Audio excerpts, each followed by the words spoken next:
வணக்கம் ஜோதிட அன்பர்களே. தமிழ் புத்தாண்டு குரோதி வருட நட்சத்திர பலன்கள். பூசம் நட்சத்திரம். இந்த ஆண்டு கலைத்துறை சிறப்படையும். மக்கள் நலம் நல்லவிதமாக இருக்கும். திருமண முயற்சிகள் கூடிவரும். வியாபாரிகள் கவனக்குறைவால் எந்தத் தவறையும் செய்யாதிருப்பதில் எச்சரிக்கையாக இருப்பது அவசியம். விவசாயிகளுக்கு தேவையான பண வரவு இருக்கும். கலைத்துறை சிறப்படையும். தெய்வப்பணிகளில் தங்களை ஈடுபடுத்திக் கொள்வதன் மூலம் மன அமைதியடையும். இந்த ஆண்டு புதிய முயற்சிகள் எதிர்பார்த்தபடி நடக்கும். கவலை வேண்டாம், கற்றறிந்த மேலோர் கௌரவிக்கப்படுவர். தாயாரின் நலத்தில் கவனம் செலுத்த வேண்டிய நிலை உண்டாகும். பொதுவாக எவ்வளவுதான் சங்கடங்கள் ஏற்படுமானாலும் உங்கள் அந்தஸ்துக்கும் குந்தகம் ஏற்படாது. எந்தச் சங்கடங்களையும் சமாளிக்கும் ஆற்றலுக்கும் பஞ்சமிராது. பணக்கஷ்டம் உருவாக இடமில்லை, ஆனால் சிலர் விஷயத்தில் மனக்கஷ்டம் உருவாக இடமுண்டு. எனவே கவனமுடன் பேசுவது அவசியம்.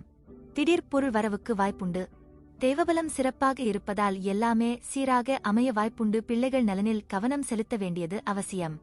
இந்த ஆண்டு சில கஷ்டங்களும் உண்டாகும், ஆனால் இந்த கஷ்டங்களை குரு அருளால் நீங்கள் இலகுவாக சமாளிக்கவும் இயலும். கொடுக்கல் வாங்கலில் நிதானம் இருக்கட்டும். விவசாயிகளுக்கு முன்விரோதம் காரணமாக ஒரு வழக்கு ஏற்படலாம். இதனை சமாதான முறையில் தீர்த்துக் கொள்ள முயலுங்கள். வியாபாரிகளுக்கு அளவான லாபம் உண்டு. பொறியியல், விஞ்ஞானம், கணிதம் போன்ற துறைகளில் உள்ளோருக்கு உற்சாகம் தரக்கூடிய நேரமாக இருக்கும். கலைத்துறையில் சாதகமான போக்கு காணப்படும். இயந்திரத் தொழிலில் சம்பந்தமுடையோர் எச்சரிக்கையாக இருப்பது நல்லது.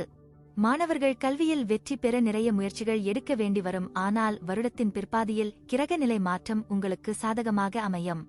கல்வியில் நல்ல வெற்றி கிடைக்கும். உங்கள் கல்வியில் தடைகள் இருக்கும். உங்களுக்கு கொஞ்சம் சோம்பேறித்தனம் இருக்கும், ஆனால் இவற்றையெல்லாம் ஒதுக்கி வைத்துவிட்டு படிப்பில் கவனம் செலுத்தினால் நல்ல கல்வியை பெற முடியும். வியாபாரத்தில் ஏற்ற இறக்கங்களை காட்டுகிறது. உங்கள் வணிக கூட்டாளருடனான உங்கள் உறவு ஏற்றத்தாழ்வாக இருக்கலாம். இது உங்கள் வணிகத்தை பாதிக்கும் என்பதால் கவனமாக இருக்க வேண்டும். சக போட்டியாளர்களின் மறைமுக எதிர்ப்புகளை முறியடிப்பீர்கள். பங்குதாரர்களுடன் இணக்கமான சூழ்நிலை ஏற்படும். ஆனாலும் வியாபாரத்தை விரிவுபடுத்தவோ அல்லது புதிய முதலீடு செய்வதையோ கண்டிப்பாக தவிர்க்கவும். உத்தியோகத்தில் பணிச்சுமை அதிகரிக்கும், ஆனால் சக ஊழியர்கள் அனுசரணையாக நடந்து கொள்வார்கள். கூடுமானவரை உங்கள் பணிகளில் மட்டுமே கவனம் செலுத்தவும். உயர் அதிகாரிகளுடன் பேசும்போது பொறுமையை கடைபிடிக்கவும்.